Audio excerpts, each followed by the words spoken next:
Part two of Write These Things Down, our continuing series in Revelation. We're at the end of the first chapter in the last two verses, which are 19 and 20. And so write these things down, and I wanted to cover in a little more in-depthly a few things at the end of this chapter, right? Okay, so John writes in the beginning of the book of Revelation that it's a revelation of Jesus Christ first and foremost. And then he has a vision of Jesus, and he's told to write some things. And he's told to write the things that he's seen, the vision of, Jesus in white, from his white raiments to the fiery eyes to the skin, the feet that look like bronze that have burned in a furnace or heated in a furnace, his hair white like wool. And John falls dead, or well, he doesn't fall dead. It's like he falls dead, and the Lord has to touch him and strengthen him. Excuse me. And so he's given instructions that he is about to write this revelation, right? A revelation of Jesus Christ. And I wanted to cover a few things a little more in depth from the other video. So John is told to write the things that he's seen. So let's jump into 19. Therefore, write the things which you have seen, and the things which are, and the things which will take place after these things. Okay. So in the book, this kind of gives a mini outline of the structure of the book, okay, which I'm going into. I briefly mentioned the last video. I want to go into more of it here. Okay, so the three main sections of the book are the things that he's seen, his vision of Jesus, and Jesus telling him to write the things he's about to see, and giving him instructions to write to the seven churches. And he sees the seven lampstands and the seven stars that are in Jesus's right hand, and these things. And he's told to write that down. That's the things that he's seen, his opening vision, right? Then next he's told to write the things that are. That's the things going down in the churches or going on in the churches, the present state of John at the time in the seven churches which are in Asia Minor, okay? And he could have wrote to a bunch of churches, but he chose seven in Asia Minor.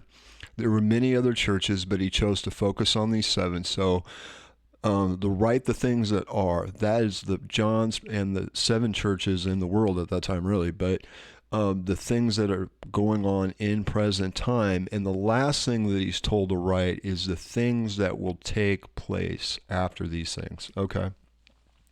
So that's the main thing. What John saw, the opening vision, the things that are in the present, and the things that are in the future, okay, that are to come. So write the things that you've seen. Okay, now there is a couple words here. At the end of verse 19, it says, after these things. These two words in this phrase, if you want to say in this sentence, is something that John uses throughout the book. It's like, okay, we're going on to another part, right? We're kind of switching from where we are now and going on to something else. Okay, it's a key phrase in the book. And it's after these things. In the Greek, it's meta tauta, or what we would say meta tauta. Those are two Greek words. Meta meaning after, and tauta, these things, okay? Now the word meta it can be used in some different ways, but the two main ways that it's used is it's used as the word after, and it also can mean with. That's the two basic meaning, very basic meaning, okay? In the Greek, meta, after or with. Not to get too deep into the Greek language, but it's a language that has cases, like the nominative case, the genitive case, the dative case, the accusative case, and the vocative case, right? And so when meta or mata in Greek, is used with the genitive. It means with, like he is with his church, right? Like Jesus is with his church. When it's used in the genitive, it means with. When it's used in the accusative case, it means after, okay? After these things, metau tauta. And so you can kind of look through this book, and he uses it at some different places, and it kind of is an indication that, hey, we're leaving one thing, we're going on to the next. We may come back to and visit this thing, but for now we're moving on, right? We're going on, but after these things. And so in verse 19, it definitely means, in the context of the things that he's seen in the vision, write that down, the opening vision, the things that are in the present, and after these things, the things in the future that will come, okay? All right, cool. Okay, so let's go on to verse 20. So he says to, write these things down, the things that are, the things which you've seen, the things that are, and the things that will come after these things. And then verse 20, as for the mystery, this is Jesus talking to John. As for the mystery of the 7 stars which you saw in my right hand, and the 7 golden lampstands, the 7 stars are the angels of the 7 churches, and the 7 lampstands are the 7 churches. Okay, so I'm going to get to that in a minute. That's significant. The 7 golden lampstands, okay, those are the churches. The 7 stars in his right hand are the angels to these churches, okay? Now, who are they? Are they actually, what are these angels? Well, first of all, I really don't know, but I will say this. The word angel in Greek mean, and in Hebrew too, 2 different words, 2 different languages, but it just in Greek, it just simply means, angel means messenger. So it can be a man, right? It could be a pastor, it could be an angel, whoever God is using. They can be an angel. You can be an angel to someone, because you're simply being a messenger. It just means messenger. Now, often throughout the Bible, the word angel that means messenger is talking about a supernatural being, like Gabriel when he came to Daniel, or when he came to Mary, Jesus's mother. He is, he's a supernatural being. He is what we think is an angel. But keep in mind that the word angel simply means messenger, okay? So in this case, it could be like the angels of the church, like a church has a guardian angel or a supernatural being that is assigned to that church. Maybe that could be what that means, but it simply could mean just a human messenger that God is sending to the churches, right? So I wanted to deal with that. Okay, so angel means messenger. In the Greek is angelos, where we get the word angel, angelos, which is kind of weird because it's an alpha and 2 gammas, like RA and 2 Gs, but when the 2 Gs in Greek come together, it makes an ong, like a NG, ong. So angel, or angelos in the Greek. Cool. Okay, and so in the 7 golden lampstands, the 7 stars are the angels, and the 7 churches, and the 7 lampstands are the 7 churches. Okay, so part of John's vision he sees when he turns to see the voice that is speaking to him, he sees Jesus walking in the midst of the golden lampstands, okay? Prior in the vision, in the opening, very early on in this chapter 1.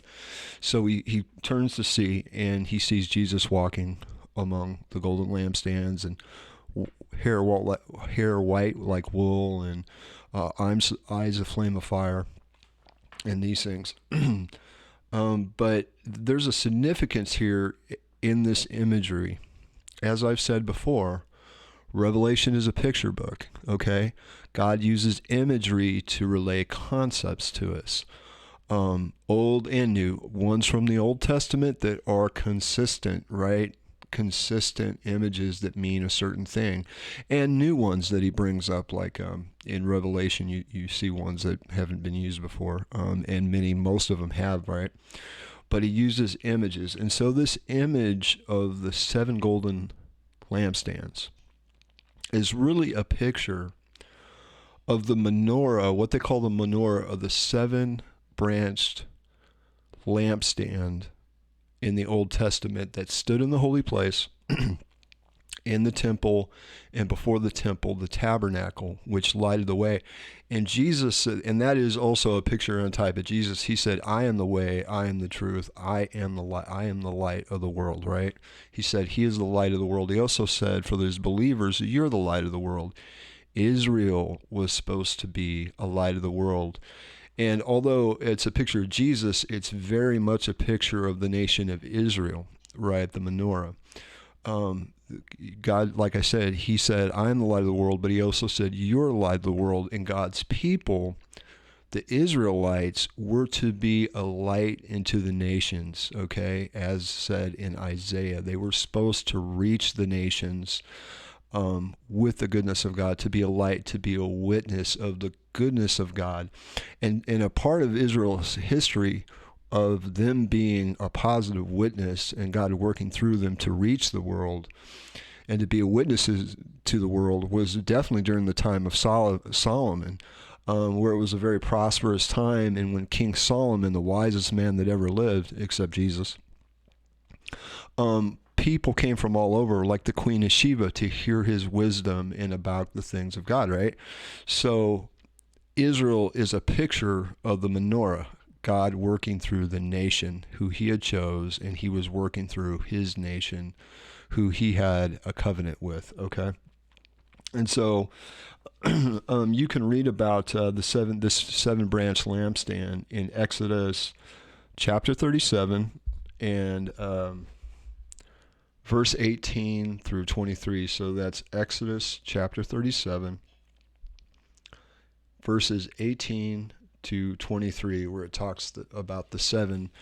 And what it did is that it kind of went like this. It had a stand, and obviously and a main middle piece, which had a lamp on it, and then it had on each side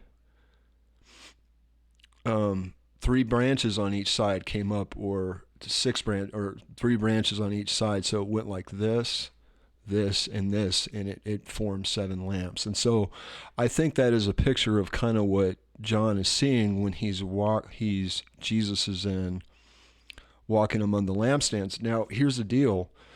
At this time, Israel wasn't the main focus. God had established the church, right? Through the apostles, the church was born on the day of Pentecost. And so now God switched from Israel being the exhibit A, his number one witness on earth, to the church, because even though there was more than seven churches, it's a picture of the church as the light of the world as God works through it, the seven branched, or in this case, it seems to me it would be like it's a picture of the menorah, but maybe there's seven golden candlesticks, but the imagery is still consistent in the fact that it's that seven branched or seven lampstands that is the light of the world, the witness. And now, right now, in John's time and in our time, the church, not a building, but the believers that make up the body of Christ and who the Holy Spirit dwells in, they are the seven lampstands, and they are the witness to the world as God works, right? Okay. And so that imagery is really important because it shows at one time that was Israel, and now it's the church. But there's coming a time as John goes in to this day of the Lord, or into the end times and the great tribulation period, as we see coming up in chapter 6 of Revelation on to, I believe it's 19, the great tribulation. Israel comes back into focus of that light of the world, number one, exhibit A, witness to the world, right? It's in, and you can see it. And here's some other things. And I didn't come up with this. Like I said, this is my journey as I study the Bible, and I hope it helps you too, and ask you to come along with me. So, get into this. I encourage you to study the Bible for yourself. Ask God to help you, lead you, and open His Word to you, because He'll do it. But I'm still learning. But with that,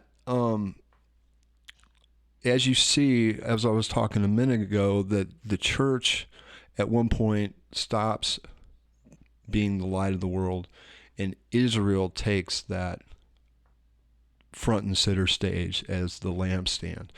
Okay, and here's some things to remember. The church is mentioned over and over in the first 3 chapters, right? First chapter, second chapter, third chapter. It's mentioned so many times, especially in the first chapter, but in chapters 2 and 3, where it's the actual letters to the 7 churches. Again, he says, write to Ephesus, the church at Ephesus, write to Smyrna, write to Thyatira, write to the church of Thyatira, church again and again. After chapter 4, you don't see the church mentioned all the way into the end, right? You don't. The imagery changes and becomes very Israeli, very Jewish in the fact, and here's some of that imagery. The woman clothed with the sun and the moon and the stars. Who is that? There's only one main picture of that, and that goes back into Genesis, that the 12 tribes of Israel with Jacob and their mother.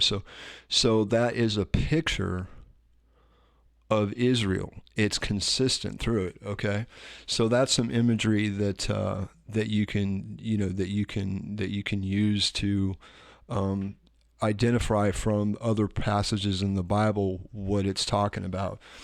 Keep in mind, and this is a good saying, that the Bible is its own best interpreter. If you're reading something, do a search and see, do a search and see if it comes up in the Old Testament. Often it does, and it can explain it. Like I said, just like with that situation, with the woman that's with the sun, the moon, and the 12 stars. That's a picture of Israel, right? And so the Bible is its own best interpreter. In fact, as I was talking just a moment ago about the church not being mentioned after chapter 4 until the very end, do a search. Just go to your favorite Bible study online thing, or grab a concordance if you have that, and do a word search. It's a lot easier just to do it on the computer, to go to Crosswalk, or like Blue Letter Bible or something like that, or many other just online Bible study tools, and do a search of the church in Revelation. It's said over and over again from chapters 1 and chapters 3 and chapter 4. It just stops until the end, because the imagery becomes Jewish, because God is dealing with His people, and they accept Him as their Messiah after they had missed it when He came the first time, right? And here's something else too, and I've said this before: get yourself a good cross-reference study Bible, a Bible with cross-references. That means in the margins, like right here, each verse has, for the ones, say in this I'm reading Revelation, next to it in the margin there will be verses that correspond, or maybe even where that verse in the New Testament was taken out or repeated from the Old Testament. It's great for context. You'll explore a lot of cool things. You'll find things out. Like I said, it's definitely a tool to let the Bible be its own interpreter. And there's many ways to do it, like searches online, but just if you read the Bible, a standard Bible. I read digital stuff too on my phone, like everybody else. I like my regular Bible though, but it's great to have, because you can just flip through the pages. It says, oh, this is connected to this verse here. Oh, wow. Okay. It was used in Zechariah. I didn't know. Okay. So, here comes your king, gentle, humble, riding on a donkey. Oh, Zechariah 9:9. Oh, this is a prophecy that Jesus fulfilled. Really cool stuff. But especially with Revelation, it helps to have do searches online, but also have a cross-reference Bible. So that's all for today. Next time in this series of Revelation, we are moving on to the second chapter, where the first letter to the churches that are in Asia, to the 7 churches. So if you like this video, please give it a thumbs up. And if you want more videos on Bible study, then please hit the subscribe button. And for now, I am out. Bye.